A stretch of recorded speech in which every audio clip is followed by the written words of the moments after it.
your writing career, HorrorTree. It's so lovely to meet you, Grant Butler, correct? Correct. Correct, cool. It's always so wonderful speaking with other authors for HorrorTree magazine. I'm Ivana, the novelette. Would you like to introduce yourself to the viewers, please? Of course. Hello, everyone. I'm Grant Butler. I'm a published novelist with one published novel under my belt called the Heroin Heiress. I've also published short fiction in the Sick Cruising Anthology, Mardi Gras Mysteries, and I had several drabbles published. And I've also written nonfiction about film and television and even a little true crime. My literary influences are Stephen King, Ira Levin, Agatha Christie, and Thomas Harris. And cinema has always been really important to me. It really informs not just my storytelling, but how I communicate my thoughts to others. And some of my favorite films are Jaws, Silence of the Lambs. I'm also a huge sucker for, classic horror movies. I love Psycho. And I'm also very big into historical fiction, so that's also another passion of mine. And that's who I am. Well, that's wonderful. I was actually able to have the opportunity to have this chance to interview you as a part of an anthology that's being put together by Claire Fitzpatrick. And it's sort of a nonfiction it's like a nonfiction horror-themed story. So would you like to tell us a little bit about that and how you were able to get included in the anthology, please? The anthology is called A Vindication of Monsters. It is basically authors from different backgrounds reflecting on Mary Shelley's seminal work and her legacy. And I got involved in that project about a year ago. And I was really interested in the idea of why are we still talking about Frankenstein after all these years? I mean, it's been over 200 years since the book was published, and it's certainly a good story, but there has to be so much more to why we're still talking about this book over 200 years later than it's just a good story. And I really thought about what makes that book tick. And one way I write is I sort of let the story guide me. I see where it goes. I research. And basically, what I realized was that the horror of Frankenstein is the horror of medicine back in that era. Because we've all seen the great Universal monsters, the classics, Boris Karloff, but that's not really the quite proper scientific and medical setting for Frankenstein. The actual story takes place in the 1700s in a much more primitive era of medicine. And researching Mary Shelley's life and her experiences with childbirth and having stillborn and losing children, you can see the clear parallel between the horror of Frankenstein's creation and the horror of that era's childbirth. Because we're very fortunate to live in the era we live in, where childbirth is relatively safe, medically speaking. But that wasn't true for most of human history. It was a very dangerous, grim, grisly affair. Yeah. I mean, researching the era's medicine alone is actually probably far more terrifying than Frankenstein could ever be, because it was an era before not just anesthesia, but sanitized utensils, sanitized equipment. Uh-huh. Basic hygiene was accepted, because doctors could and did basically stick their unwashed hands into an open wound, and of course infection set in. There was no antibiotics, so people died. And it was, you read the stories, it's a miracle anyone survived childbirth or a visit from the doctor back in the day. And that's kind of the story I wrote, and that's kind of how I got accepted, and I'm very proud of the piece, and I really enjoyed it. Well, it's wonderful how you add so much detail and you use so much research and historically accurate information to put into your story to fit within the theme of this anthology. And I'm sure it's very eye-opening and very enlightening for readers too. And I like how it has a little bit of like a darkness to it also for us horror lovers out there. Thank you. Well, the other thing that I found particularly fascinating for me personally was, in the course of research, I came to a conclusion that I had never really thought of before. It goes back to the era of medicine. There wasn't the huge variety of medications for different specific conditions we have now. That was back in the day when opium was used for everything, whether you had a toothache, stomach ache, headache, you couldn't sleep. Back when anxiety was called nerves, everyone was taking opium or laudanum. And I really wondered, because it was so widely used at the time, And the night Mary Shelley says she got the idea for Frankenstein, it came to her so vividly. I couldn't help but wonder if maybe she took a little laudanum to sleep that night. Because in the story, it actually references Frankenstein could only sleep by taking laudanum. So I was wondering if she was speaking from personal experience. It was just, I found that so fascinating. I never, because it was the era when a lot of creative people used opium because they had health issues. I mean, aches and pains. It was a very different era, is all I can say. That is very true. That's interesting that she may have had like a little bit of a real life takeaway that she put into her fiction, that Frankenstein used different medications just to be able to sleep, maybe because of what she had learned and experienced in that day and age. It's like, you need something to kind of help you relax and shut your brain off. Right. Well, why I concluded that is that researching the era, it's almost impossible to conclude that she never had opium in any context because it was so widely used. It was like Tylenol back in the day. Yeah. So it's almost inconceivable that she wouldn't be given opium on at least one occasion. Yeah, it's true. And how did you, so you did a lot of research, excuse me. You did a lot of research to get your story fully realized and with the accurate details that you have. And how did you do what type of research did you do to add this detail to your stories? Well, I try to read a variety of stuff. I read both a lot of nonfiction and fiction, based on subject, based on history.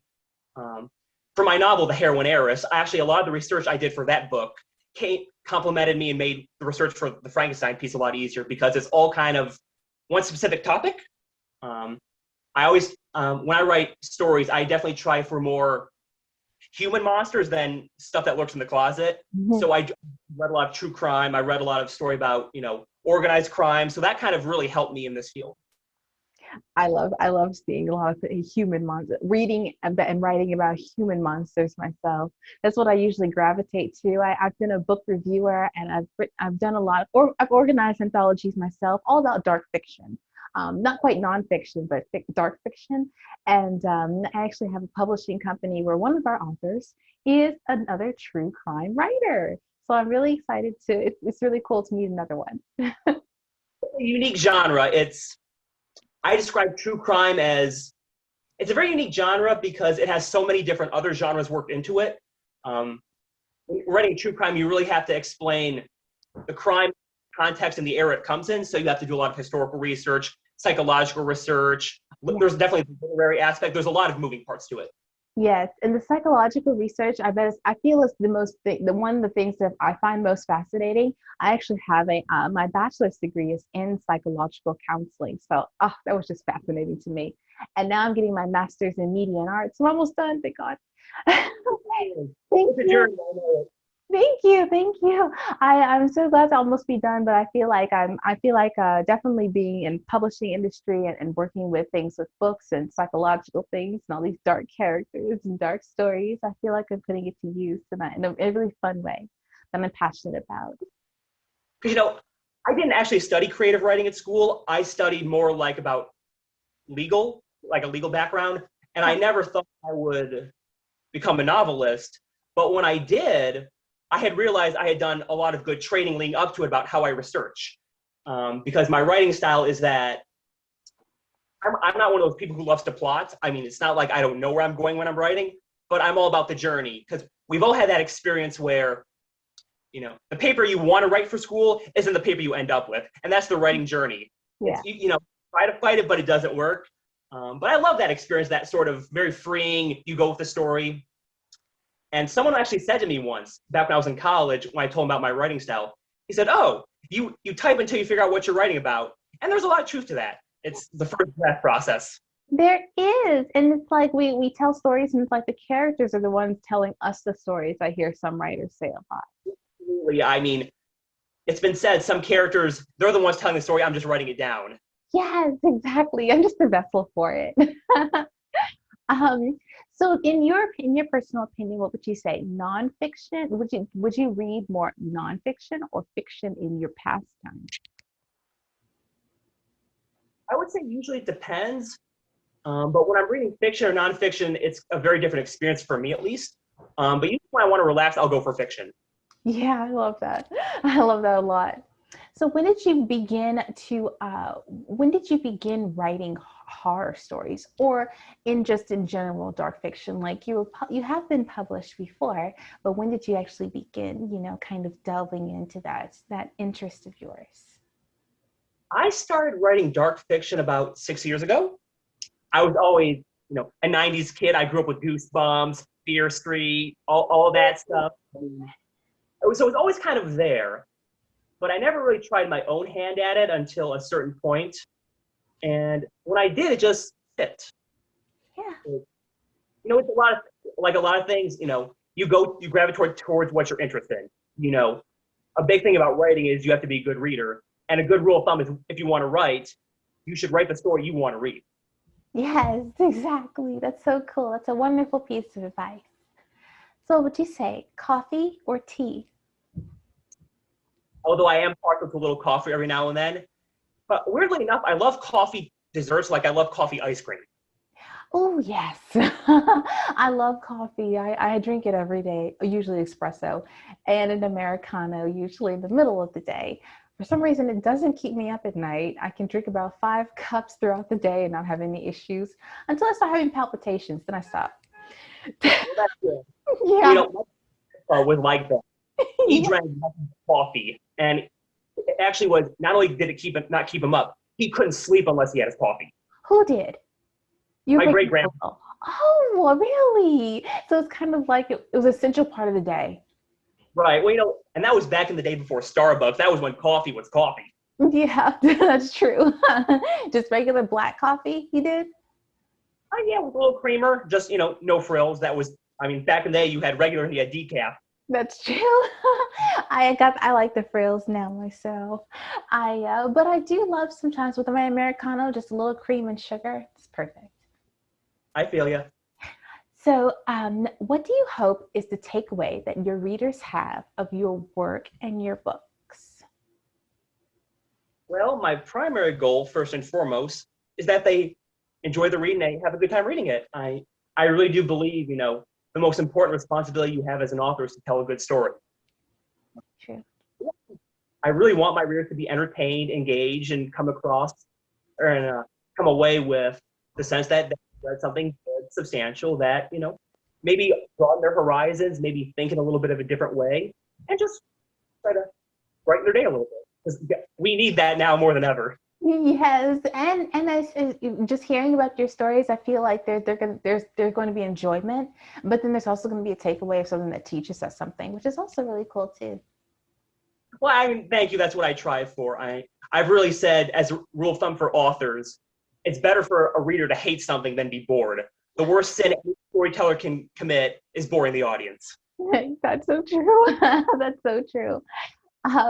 What is the most horrifying thing to you about reality? The most horrifying thing to me about reality is the scale and scope the dark side of human nature can be. For the longest time in books, a lot of readers would enjoy it, but they would think, come on, this couldn't really, this isn't plausible, this couldn't really happen. And turns out, yeah, I guess it could. Yeah. It's more than we thought. That's true. Even some of the worst stories, like Psycho, like Silence of the Lambs, forgetting one of them, they're based off of a real person. They're based off of one real person, and it's like a lot of things that are in fiction are inspired by real life events, real life horrors that have happened. Absolutely. Well, it's the Scream movies, I think, are actually also based on a true crime that back in the 90s. Really? I believe so. I would believe it. Yeah, what's interesting to me is that, sorry, I lost my train of thought.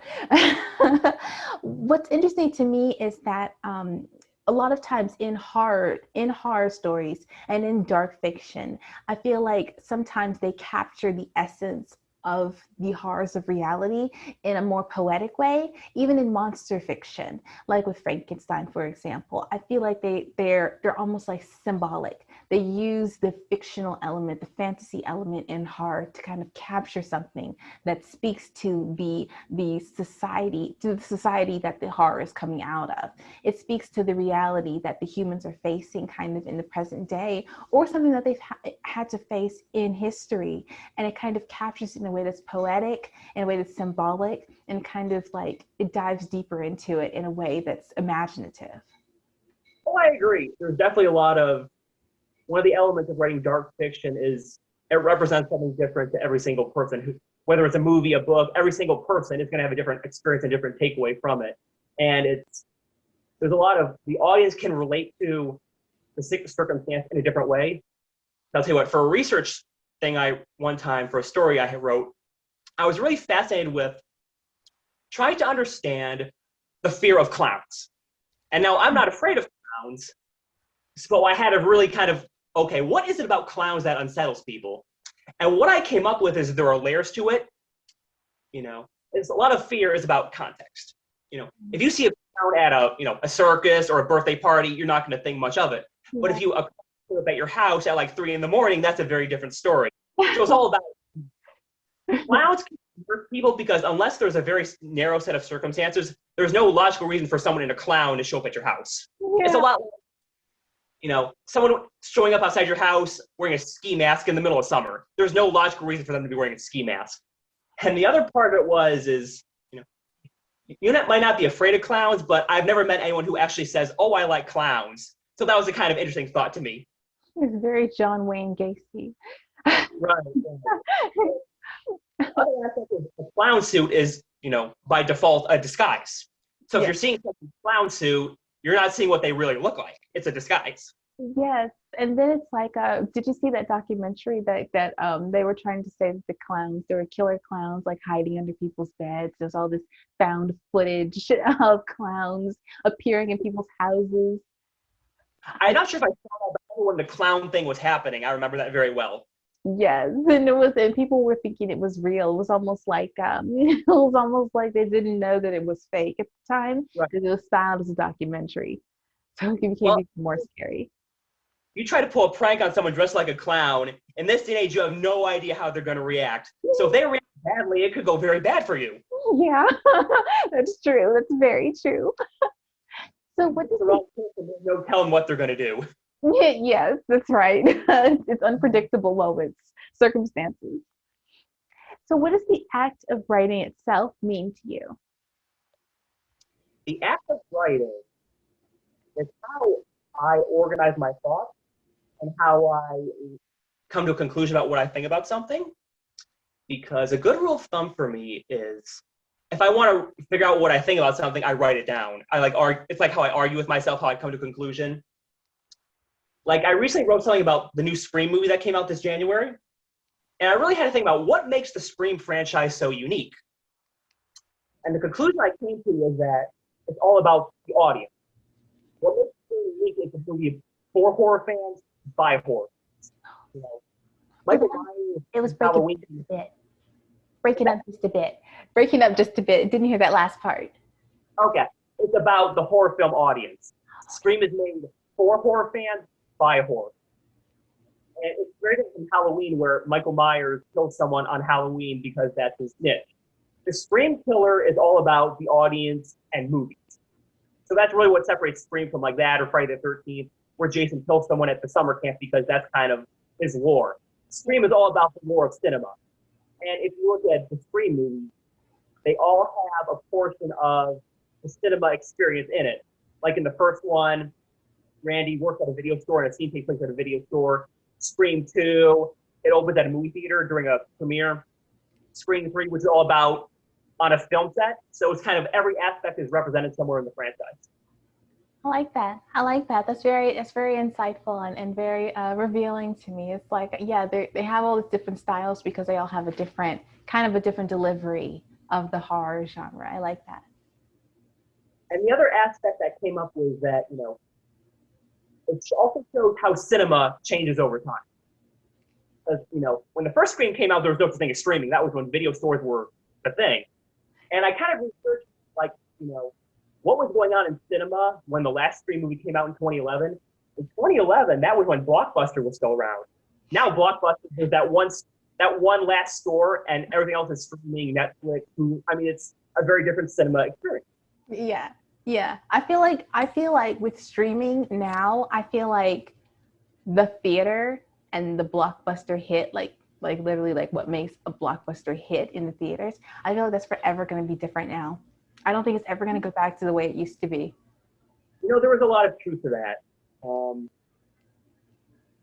There's certain movies that the cinema experience is very important. Like I was just thinking about this earlier, Jaws. Seeing that movie in theaters was all about the experience. It was an event, a grand event, Certain movies you want to see with a packed audience, full house, the premiere night, because it's so fun seeing the audience reaction to certain things. Yeah, it's like you feel the energy of the audience when you're, like you feel the energy of the audience and it contributes to the entire experience of the movie itself. Oh, absolutely. And okay. No problem. I thought I was playing off for a second. But yeah, it's fun seeing everyone react to a different moment at the same time. Someone sees something and someone else doesn't see something, and then they get it later on. It's a lot of fun to watch. Yeah, it's like you kind of bounce off of each other when you're watching something in an audience together for the first time. And oh yeah, and it's like, I feel like movies themselves, I feel like the production companies are going to start changing how they make movies because the blockbuster hit is becoming a thing of the past. I don't think they're going to continue putting as much emphasis perhaps on like a lot of the Marvel and the DC movies right now. They were huge blockbuster hits globally until recently when they became instant, almost instant right to demand, not demand, but streaming content. And they put so much money and financing into those movies expecting to get a huge return. They're not getting it. But I don't think they're going to continue putting that much into them. Maybe perhaps this will open the door for them making more plot-driven movies and character-driven movies, like they kind of used to back in the 90s. Kind of, right. Yeah.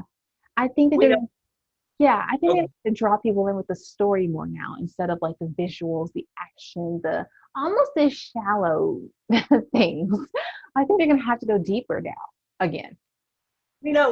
It's funny seeing how cinema goes through peaks and pits and how it goes through cycles. Like you said, blockbuster movies, back in the day, up until like the 1970s, you might have had a huge hit like The Sound of Music or big movies. But, until the 1970s into the 80s, movies did not cost that much money. I mean, the average movie may have cost a couple $1 million, and that was a good chunk of change back in the 70s, but it was nowhere near like what the Avengers cost. I mean, Titanic. I mean, those are huge. I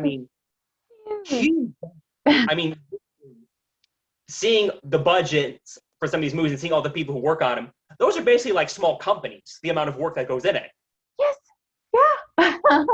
Yeah. And the work, each person, there's like thousands of crew members and there's hundreds of millions of dollars going into them. And with the streaming content, it's like they're not getting the return on the investment. Like that's a huge investment. And it's right, is it? Yeah, and it's not possible to get it back with just streaming services. It's just not the same. And I think after, if it goes on for a couple more years, like a lot of the restrictions are being lifted now with COVID, and a lot of people still aren't going back to the theaters. So if that still continues, I just imagine that the entire industry is going to be changed soon enough.